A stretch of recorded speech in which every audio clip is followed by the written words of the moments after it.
When was the last time you felt disappointed that you weren't anyone's top priority? Maybe a friend canceled on you, maybe they didn't share good news with you.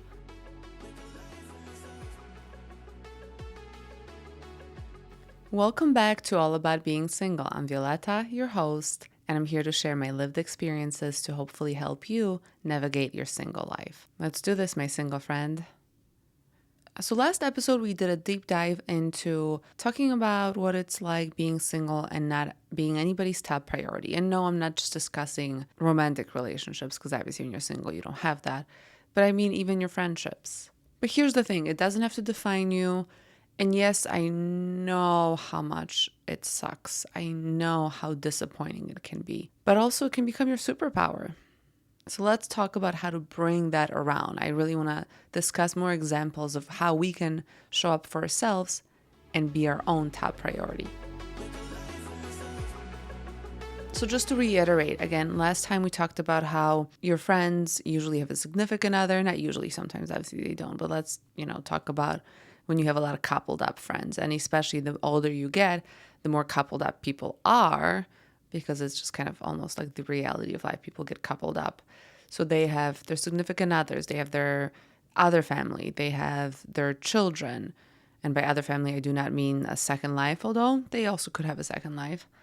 They have their pets, and all of those people or animals get put way above you. So a lot of their time and energy is spent on them. A lot of times you're left wondering, like, where do I fit in? And the answer really is you fit in with you.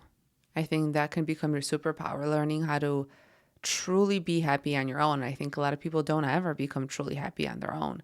And that's a thing that you can get to. That's a self-actualization that you can get to by being single. It's the only way you can honestly get there. So let's talk about ways to get there. One, you can start your day like you matter. The first person that you give your energy to should be you. So don't just reach for your phone to check your texts, scroll on social media and be consumed by everybody else's life. The best thing you can do in the very early beginning of the day is just focus on you. Put that phone away. What I have now is what I like to call a phone coffin that I just purchased off Amazon. It was like $30. And as soon as I feed my cat, because let's face it, that's most important, because he won't let me do anything until I feed him. But once I feed him, I go back upstairs, put my phone in my little phone coffin, and I'm off of it for the first hour of the day. And it makes me so much more productive the entire day. It makes me feel better, so much better internally. It makes me focus on my own thoughts and my own feelings in the very beginning stages of the day. So I journal, and kind of think about what I think instead of focusing on, oh, hey, did so-and-so text me back? Or were they too busy yet again? You can cuddle a pet, you can stretch, you can breathe in and out and make coffee and just think about what your day is going to be like. There's so many things that we can do to really put ourselves first as the day starts, instead of wondering if somebody texted us back or going on social media and again wondering about and thinking about other people first thing. While you're journaling, you can write an affirmation down, or you could write maybe a sweet little note to yourself, because again, you don't have somebody else writing sweet little notes to you. So maybe do that for yourself. I know it sounds so corny, but it's so nice to speak to ourselves in a kind way. It feels good and it helps us really prioritize ourselves. Remind yourself that you're worthy of being checked in on, even if it's just by you. The next one is put yourself on the calendar.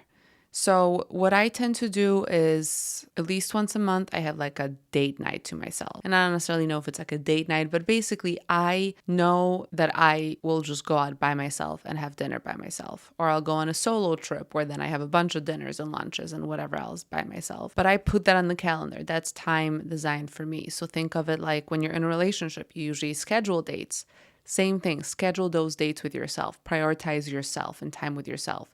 Don't just, sit at home bored, scrolling, thinking about what your other friends are doing, or again, going on social media and thinking what other people are doing that you don't even know. Just take that time out for yourself. Another thing that I do is every Friday, I pick up some kind of usually fast food. Not too proud of it, but that's just my Fridays, because I'm tired from the long week, because I do work a Monday to Friday job. And I pick up some shitty food. I have a nice drink or two, and I just hang out by myself and usually eat that on the bed and watch some kind of a podcast usually.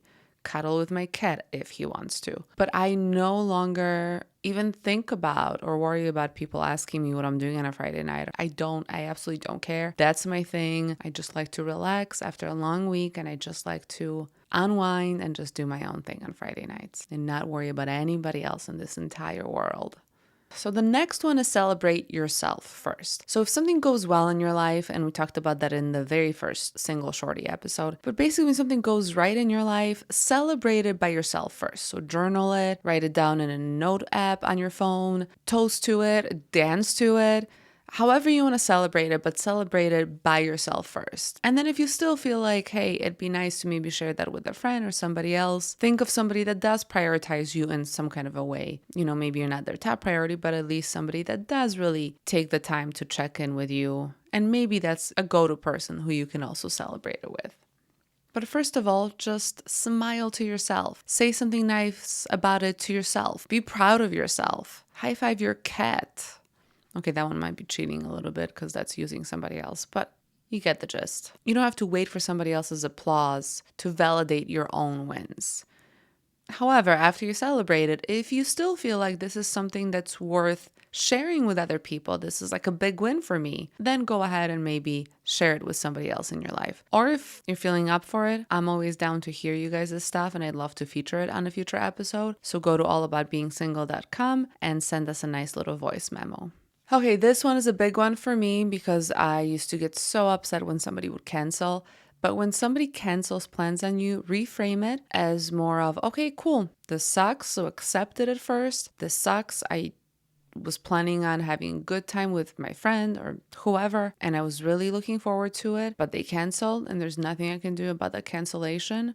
And instead of feeling pity for yourself, feeling sad and disappointed, and just maybe scrolling social media and just being sad about it the rest of the night, reframe it and understand that now that's time that you got back for yourself to do something positive for yourself. So if you're planning on going out someplace with your friend, just go out by yourself now.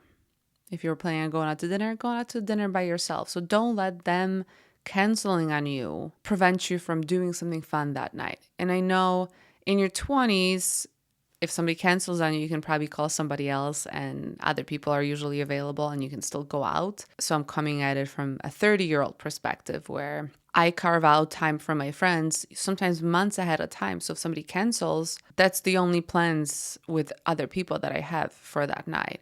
There's nobody I can just call on a whim and be like, hey, do you want to go hang out? Because most of us have responsibilities. And obviously, if it's something important, somebody I'm sure would, be willing to help out. But if it's just, canceled plans, and also it's also kind of using other people because somebody else canceled on you. So be okay with the cancellation.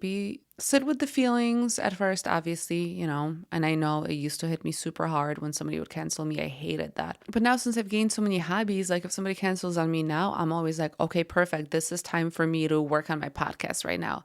This is time for me to create another reel for my walking club. Like there's always stuff that I have going on. So I just always now reframe it as, okay, that's time for me, whether it be I need to relax and just go out and have dinner by myself, or whether I should work on a podcast or another hobby. Another thing is expand connection in real life. I think we're so focused on connections only existing in romantic relationships and like deep friendships. And honestly, the more I started doing things solo, the more I started realizing how much I get from just simple interactions with random people that I meet. When I went to Nashville by myself back in February, that was a great trip because I got to talk to so many men who were either married in relationships, and no, not like in a weird way, like nobody was hitting on the other person, but I was able to like ask them questions about things that I want in the future. Like they all seem to be super in love with their wives or girlfriends, and so I got to ask them questions about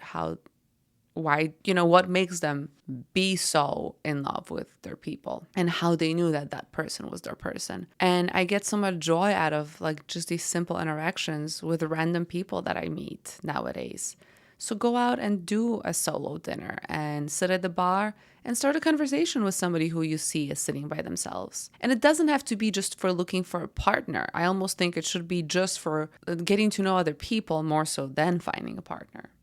ask people to tell you about their story, and you're going to be so surprised as to how different but also how similar everybody is, and how much knowledge and wisdom you can gain just from speaking to strangers, and how much that also helps you in your single life and just your life in general, and how much that helps you, I don't want to say just pass the time, but it really helps to be more connected to other people, not just the people in your current social circle.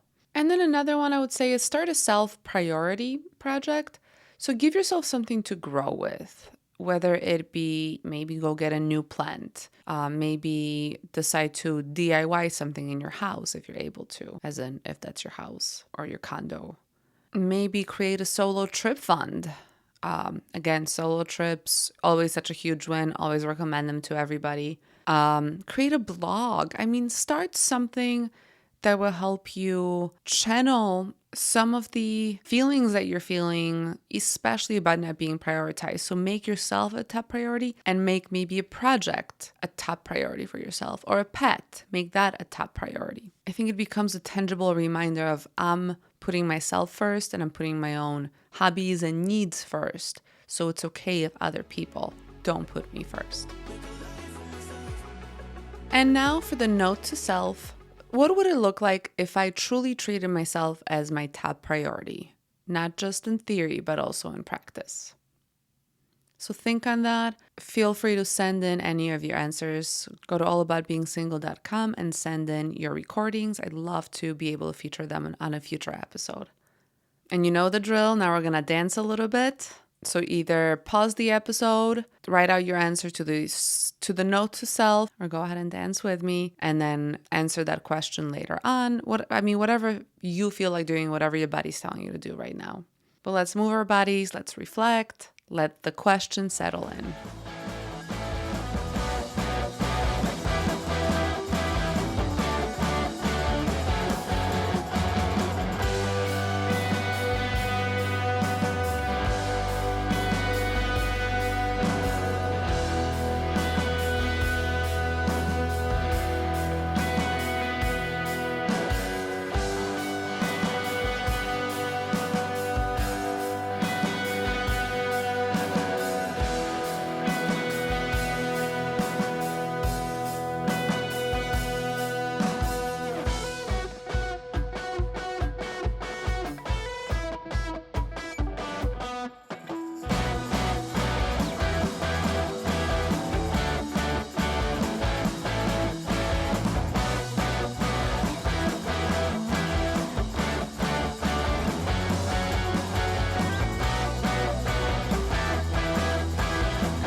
Okay, we're back. So back to our note to self question. So for me, when I put myself as top priority, at least I do so many things at this point now, but one of the things that I started doing maybe 6 months ago that has helped me a ton is putting my phone on do not disturb in the evenings. I used to be the person that everybody could text and, go to, which is fine. I still like being that person. However, nowadays I put my phone on do not disturb in the evening, and it's just time for me. It's time for me. Even if I'm just scrolling on my phone, I'm not looking at my texts, because I so many other people are not doing that for me. They're not checking their phone to be able to respond back to me. They're with their significant others. They're not paying attention to me. And so now I also only pay attention to me and my own, which is me, my cat, and just hang out. I just hang out in the evenings. But don't get me wrong, sometimes I will check a text if, maybe I did have a serious, important conversation with somebody throughout the day. Then I might go and check my texts. But most of the time, it's just me hanging out with myself, making myself my top priority, making my rest and relaxation really my top priority after each productive day. If you know somebody who will benefit from hearing this episode, please take a minute right now and just share this episode with them. I really appreciate it. And I appreciate you listening and being here with me today too. And just keep in mind, learning to choose ourselves is something we all deserve. And every single person needs to hear this. Okay, your glow up challenge. It's always my favorite part of the episode. So This week, the glow up challenge is pretty simple. Last week, we wrote down some affirmations. So this week, take one action that proves your affirmation from last week. So whatever your affirmation was, think about one thing that you can do that will actually prove to your brain that you are serious about that affirmation. Affirmations mean a lot more when they're followed by action. So if, let's say, your mantra really was, I'm your own top priority, show to your own self, like you do to other people, that you do truly mean that. So maybe buy yourself flowers, cook yourself a nice meal, say no to something that drains you. Don't wait for someone else to make you feel special. Do it for yourself right now. And again, I listed quite a few different ways in which you could make yourself your top priority. But if there's any other ones that you think are valuable and other people should hear, please email me at allaboutbeingsingle@gmail.com. DM me on my account, allaboutbeingsingle, on Instagram. Or again, you can go to my website and just at allaboutbeingsingle.com and you can leave me a voice note there. I'd love to be able to share what you guys believe helps you prioritize yourselves with other people, because we can all learn from each other. Thanks for being here with me this week. I really appreciate you listening. I hope you have a great rest of the week. This is your space, your era, your community, and I want you to always remember, even if we're late with any lesson in our life, we're right on time. Take care of yourself, and I'll talk to you next Tuesday.